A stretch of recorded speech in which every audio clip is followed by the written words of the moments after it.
날 32주 보죠. 32주 86문. 우리 자신의 어떤 공로도 없이 오직 그리스도를 통한 은혜로만 우리의 비참에서 구원을 받았는데 왜 우리는 그래도 선행을 해야 합니까? 왜냐하면 그리스도께서 그의 피로 우리를 구속하셨을 뿐 아니라 또한 그의 성령으로 우리를 그의 형상이 되도록 새롭게 하심으로 우리는 우리의 전 생활로서 하나님이 베푸신 은택들에 감사하고 우리로 말미암아 하나님이 찬양 받으시도록 하기 위함입니다. 더 나아가 우리 스스로 믿음의 열매로서 우리의 믿음의 확신을 얻고 우리의 경건한 생활로서 우리의 이웃들을 그리스도를 위해 얻고자 함입니다. 제87문 감사치도 않고 회개치 않는 생활로부터 하나님께로 돌이키지 않는 자들도 구원을 받을 수 있습니까? 결코 그렇지 않습니다. 성경은 음란한 자, 우상 숭배자, 간음하는 자, 도둑질하는 자, 탐욕스러운 자, 술 취하는 자, 욕하는 자, 강도나 그와 같은 자들은 하나님의 나라를 상속받지 못한다고 말씀합니다. 히브리서 11장 13절부터 봅니다. 이 사람들은 다 믿음을 따라 죽었으며 약속을 받지 못하였으되 그것들을 멀리서 보고 환영하며 또 땅에서는 예국인과 나그네임을 증언하였으니 그들이 이같이 말하는 것은 자기들이 본향 찾는 자임을 나타냅니다. 그들이 나온 바 본향을 생각하였더라면 돌아갈 기회가 있었으려니와 그들이 이제는 더 나은 본향을 사모하니 곧 하늘에 있는 것이라. 이러므로 하나님이 그들의 하나님이라 일컬음 받으심을 부끄러워하지 아니하시고 그들을 위하여 항성을 예비하셨느니라. 아멘. 주님의 은혜로만 우리의 어떤 공로도 없이 비참해서 구원을 받았는데 왜 우리는 그래도 선행을 해야 하느냐 하는 것에 대해서 살펴보고 있습니다. 또 감사가 없고 회개가 없는 그런 생활을 하면 어떻게 되는가에 대해서 살펴보고 있습니다. 우리는 이제 교회 다니면서 수많은 설교를 듣기 때문에 어느 것이 옳은 것인지 그런 것을 쉽게 알 수가 있어요. 이 성경 읽는 거, 또 언약에 대해서, 또 신조에 대해서, 또 서로 간에 성도 간에 사랑하는 것에 대해서, 기도 생활에 대해서, 교회에 헌신하는 것에 대해서 우리는 많은 것을 주고받을 수가 있고, 또 옳은 것이 뭔지 대충은 다 알죠. 복음에 대한 명확한 정의가 무엇인지 또 어떤 것이 성경의 가르침에서 크게 빗나갔는지 그런 것을 안다는 것은 주님의 은혜고 또 믿음이라는 것은 성경에서 약속한 모든 그런 계시의 말씀, 그 지식과 그 지식이 내게도 확실하다는 것을 성령이 우리에게 일깨워 줄 때 지식 플러스 확신을 믿음이라 그래요. 그런데 그런 지식을 안다는 것은 하나님 은혜고 또 확신을 더 할 수 있다는 것도 하나님 은혜죠. 그러나 내 자신이 하나님 앞에서 믿음의 에, 행실이 따르지 않고 그러한 것을 지식적으로만 안다면 별 의미가 없겠죠. 어, 예를 들어서 무엇이 옳은지를 알고 있는데 행동이 다르게 나타나고 실제로는 그 의지나 그 사람의 삶의 어떤 향방, 방향성이 성경과 일치하지 않는다면 그거는 조금 문제가 심각한 거죠. 예를 들어서 전혀 일주일이 지나도 기도가 없다. 하루에 단 30분도 주님께 기도하지 않는다. 그러면 확신이 없어요. 스스로 마음이 완악하게 돼버리고, 어, 또 늘 마음속에 에, 초조함이 있고, 불안이 있고, 세상에 대한 확신이 없죠. 또 교회에 관해서도 회의적인 생각이 들 수밖에 없고, 하나님에 관한 신앙도 굳이 내가 그렇게 살아야 되나, 이런 생각이 드는 거예요. 어, 그러다 보면 세상적으로 자기 자신을 자꾸 이끌려고 하는 세상 일에 사로잡혀 버리는 그런 어, 상태로 갈 수밖에 없어요. 그래서 30주일, 31주일에 보면 유선자에 대해서 얘기하죠. 신앙 유선자. 유선자가 뭐냐? 어, 자신의 생각은 옳다고 늘 주장하는데 실제로는 행동이 따르지 않는 사람, 잘못된 사람, 옳지 않는 사람을 유선자라 그래요. 어, 하나님 앞에서 하나님 말씀을 마음으로 받아들이지 않고 다른 사람처럼 자기 본연의 그 복음에 합당한 삶을 살지 않고 다른 사람처럼 역할하는 것을 어, 배우라고 그래요. 배우. 배우처럼 사는 것. 말은 훌륭하고 논리가 있는데 행동이 따르지 않아요. 자꾸 자기에 대해서 변명하고 타협하고 그래요. 그래서 32주일에 보면 왜 하나님은 우리에게 선행의 삶을 바라시는가에 대한 그 질의를 하는 거예요. 어, 우리가 이 하나님의 그 선행의 요구, 그것은 첫째 하나님 앞에 열매를 맺는 것이고, 두 번째는 자기 자신이 하나님께 첫째는 영광이 되는 것이고, 두 번째는 자기 자신의 믿음이 열매가 생기는 것이고, 세 번째는 주변 사람들이 나를 보고 예수를 믿으려고 그러고, 교회에 나오려고 하고, 그렇게 되는 거예요. 그 말과 행실이 일치하면 다른 사람에게 신뢰가 되는 거죠. 그리고 우리가 가는 인생 그 행로에 그들도 끼어드는 거예요. 우리가 하는 일에 관심을 갖게 되고 우리가 믿는 것을 믿고 싶어 하고 86지리에 보면 우리의 경건한 삶으로 주변 사람을 그리스도께로 인도할 수 있다 이렇게 돼 있어요. 그러니까 요한복음 3장 16절에 하나님이 세상을 이처럼 사랑하사 독생자를 주셨으니 이는 저를 믿는 자마다 멸망치 않고 영생을 얻게 하려 함이라 이런 말씀이 있잖아요. 이걸 말로만 전하는 게 아니고 어떤 뭐 전단지로만 전하는 게 아니고 내가 사는 방식, 내 말, 내 행동, 내 삶으로 그러한 것을 알리는 거죠.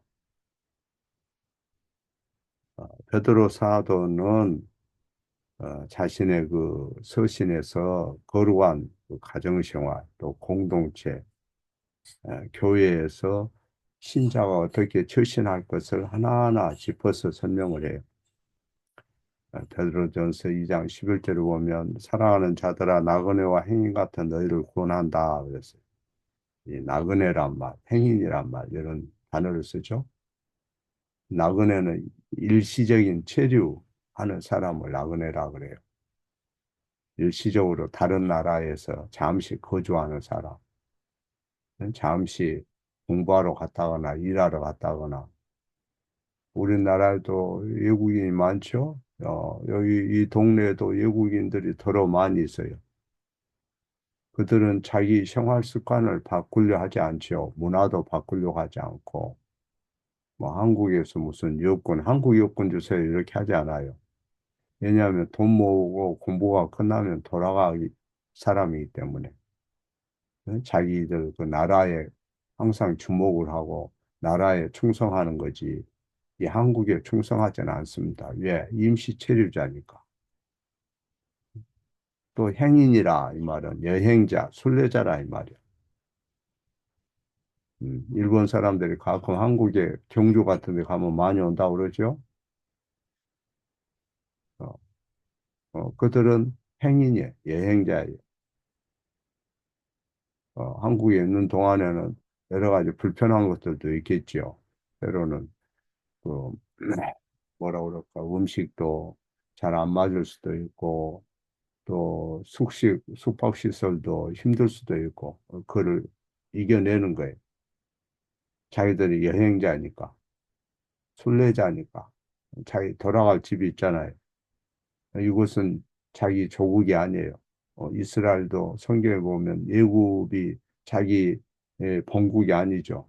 광야도 본국이 아니고 가나안에 그들이 오랫동안 거주했지만은 늘 그 명절 되면 예루살렘으로 여행을 갔잖아요. 그래서 성경은 우리를 일시적인 체류자, 행인 이렇게 얘기해요. 일시적인 체류자다. 나그네다, 행인이다 이렇게 얘기해요. 여러분이 그것을 정말로 믿느냐 이 말이야. 여러분이 나그네라는 걸 믿어요? 아니면은 이 세상이 영원히 거주할 집이고 이 세상의 것만 늘 목적을 두고 이 세상에서만 살라고 계획을 세우나요? 여행자는 아무리 좋은 곳이 있어도 그것을 뒤로 미루고 뒤로 하고 자기 목적지를 향해서 떠나는 거예요. 어, 임시 아무리 숙박시설이 좋다 할지라도 그곳에서 다음 날은 일어나서 짐 싸가지고 다른 데로 가야 돼요. 그게 순례자예요. 순례자. 예, 하나님 우리에게 목적지를 분명히 제시해요. 그 이사하는 사람이라고. 그 히브리서에도 보면 이 사람들은 다 그래. 이 사람들은 다 믿음을 따라 죽었고 약속을 받지 못하였고 그것들을 멀리서 보고 환영하였고 땅에서는 예국인과 나그네라는 것을 증언했다. 예, 자기들이 본향을 찾는 자임을 나타내는 것이다. 예국인과 나그네로 살았다는 것은 아무리 좋은 숙박시설이 있어도 그거 거기에 연연하지 않잖아요. 다음날 짐 딱 자기 짐만 싸가지고 가지요. 나가지요. 현관 나갈 때, 아, 나는 나그네요. 나는 예국인이라 나는 갈 곳이 있어. 이 본향 찾는 자임을 나타낸다. 그들이 나온 바 본향을 생각했더라면 돌아갈 기회가 있었겠지만 이제는 더 나은 본향을 사모하니 하늘에 있는 것이라. 그래서 하나님이 그들의 생각과 그들의 삶을 깨트려 보시고 하나님이 예?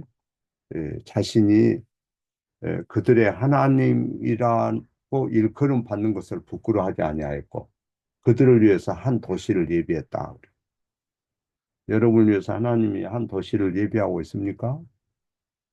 여러분이 한 성을 정말로 좀 더 나은 번향을 바라봅니까? 그걸 성경은 그걸 요구해요. 어, 그래서 어, 이 세상에서 아무리 좋은 곳이 있어도 그거는 실제 여러분들이 영원히 함께하는 그런 목표가 아니에요. 어, 세상에서 그 무엇에 자기 인생의 의미를 찾는 게 아니죠. 우리의 안전을 세상에 찾는 게 아니에요. 소망을 현 세상에 찾지 않아요. 어떤 것도 우리의 목표가 될 수가 없어요. 그러니까 그럼 어디서 비닐하우스 치고 살라는 말인가? 그런 뜻은 아니죠. 이 세상에서도 하나님께서 우리의 육신을 주셨으니까 우리는 관리자로서 잘 관리해야 되는 거죠. 욕심만 주셨나요? 물질도 또 청지기로서 주셨잖아요. 그것을 하나님의 교회와 하나님 나라를 위해서 사용할 줄도 알아야 되는 거지. 그날 그냥 막 마음이 쪼이고 불안해하고 그렇게 인색해하고 살면 그 하나님 영광 또 가리는 거예요. 어, 또 그렇게 산다는 것도 그렇게 쉬운 일은 아니에요. 우리가 사는 세상은 어쩌면 성령이 없는 사람들에게는 굉장히 매력적인 거죠.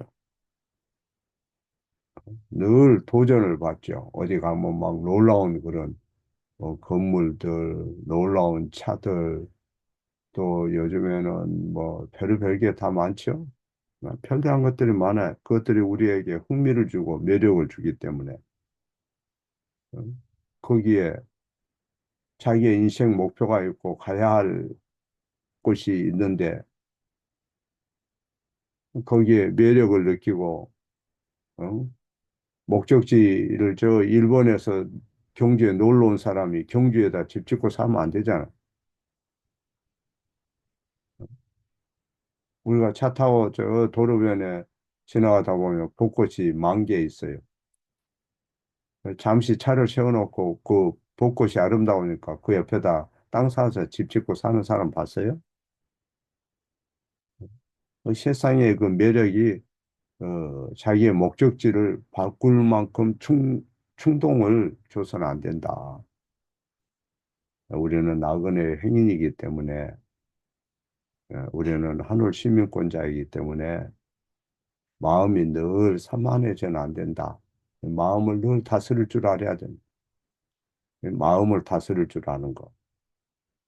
마음을 다스릴 줄 알아야 거기에서 생명의 원동력이 나오는 거예요. 마음을 못 다스리고 막 스트레스 받아버리잖아요. 모든 밸런스가 깨져요. 스트레스 받으면 밸런스가 다 깨져요. 몸도 망가지고요.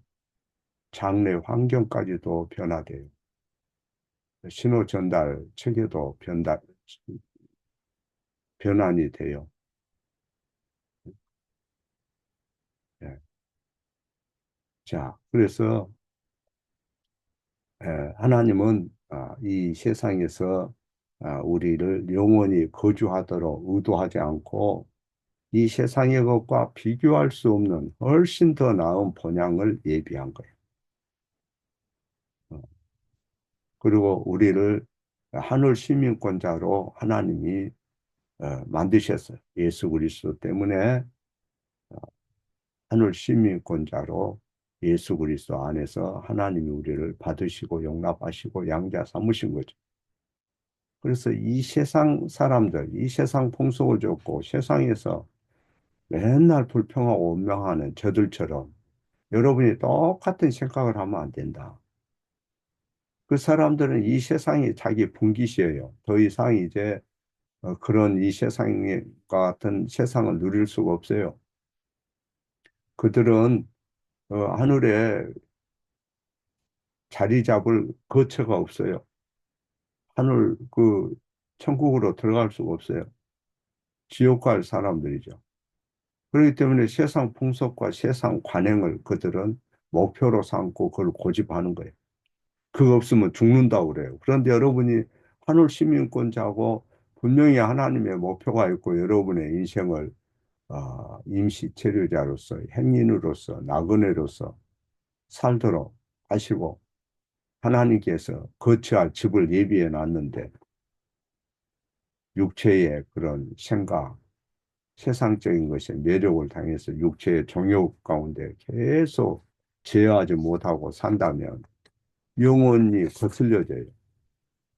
그래서 베드로전서 2장 11절에 영혼을 거스려 싸우는 육체의 정욕을 제하라 그랬죠. 그 말은 옛삶, 세상적인 삶의 방식을 깨버려라.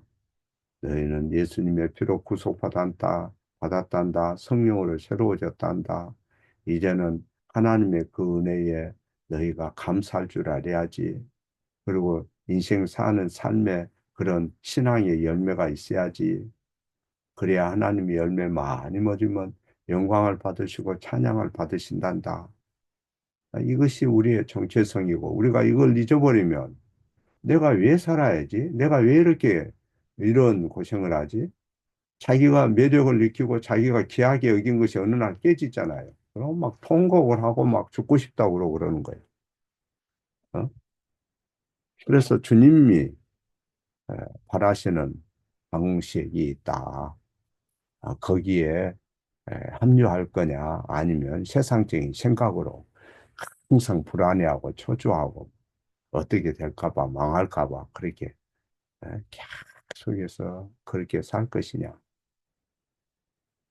그렇게 산다면 주변 사람들도 여러분을 보고 불신자들이 어떻게 생각하겠어요?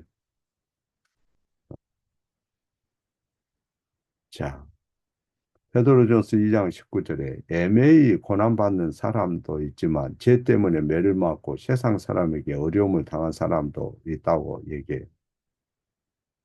아마도 당시에 정부에 반항하다 감옥에 갇힌 사람도 있었겠고, 어, 또, 그 주인 눈치 보면서 적당하게 에, 그렇게 타협하다가 주인에게 걸려서 구타당하는 노예도 있었을 것이고, 그런 사람들이 있었겠죠. 그러나 참된 그리스도인은 어느 시대든지 일을 하든 사업을 하든 장사를 하든 정직과 친절을 가치로 여기고 남을 항상 섬기고 열심히 일하는 것을 가치 있게 생각하는 거죠. 그리고 열심히 일하면서 은혜의 방도에 대해서 분주하고 그래서 믿지 않는 불신자들이 그런 신실한 그리스도를 볼 때 그 마음이 안정되어 있고 친절하고 또 가정도 일터도 교회 생활도 부러워 보이는 거죠. 저 사람은 왜 저렇게 가진 것도 없고 힘들게 세상을 살면서도 항상 마음에 여유가 있고 저토록 평화롭지? 음? 감명을 받는 거예요. 그 삶을 무시하지 않고 그리고 그 삶을 자기도 관심 갖고 거기에 끌릴 수 있는 거죠. 물론 그리스도인이 이 험한 세상에서 분별력이 부족하고 또 이 생각이 모자라서 어리석게 자꾸 속거나 순전에 빠지면 안 되죠. 순전하다는 건 좋은 거지만은 항상 남에게 박수 받는 게 아니에요.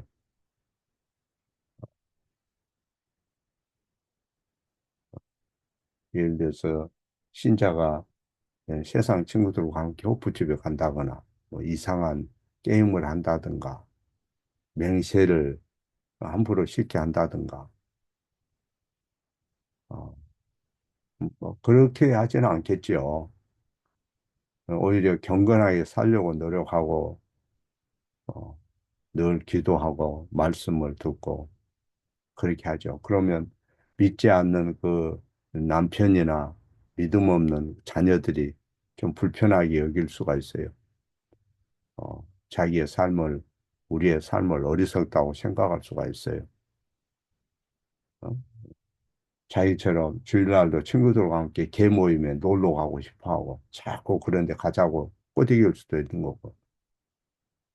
그러나 우리는 예수님 때문에 그렇게 할 수가 없는 거죠. 주님의 말씀이 귀하니까. 주님이 우리에게 요구하는 삶이 있잖아요. 성령이 없는 사람은 여러분이 하나님 말씀이나 교리나 하나님의 언약이라든가 신조라든가 이런 것에 대해서 동의하지 않아요. 성령이 없는 사람. 그런 거 가르치는 목사 존경하지 않아요. 어디서 저 사람들 많이 끌고 와서 막 홈런 치는 목사 존경하지. 성령이 없는 사람에게 참된 교리나 참된 삶과 생활에 있어서 이 요리무답에 에, 벗어나지 않았는가 장로들이 늘 살핀다고 그랬죠. 성령이 없는 사람에게 주님의 말씀은 배타적이에요. 어, 네.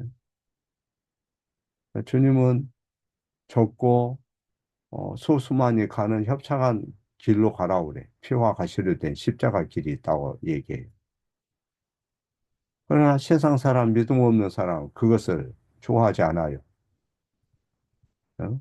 교리나 진리 문제에 대해서 별 관심이 없어요. 뭐 그런 게 중요하냐고 그래. 삶이 중요하지, 말은 그래. 삶이 중요하다. 지는 그런 삶을 살지도 않으면서 그렇게 얘기하는 사람들 많아요.